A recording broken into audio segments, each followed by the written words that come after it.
Hello everybody and welcome back, and in this video we are going to be learning how you can download and install Grand Theft Auto in your PC. So with that being said, let's just jump right into our browser, and there we are going to be simply typing GTA 4 and just wait for a couple of seconds. So you can see we have GTA 4 at their official site, Rockstar Games.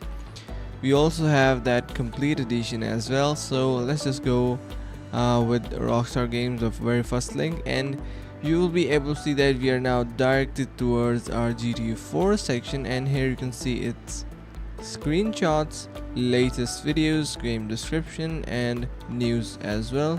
So if you want to purchase this, you have this option to buy now. Simply click on buy now, and then what you need to do is, you can see we have this purchasing option, so you can simply buy it from here as well, and simply click on this buy now, and you can see we are now headed over to our social club login section. You can simply log into here, or you can create your account.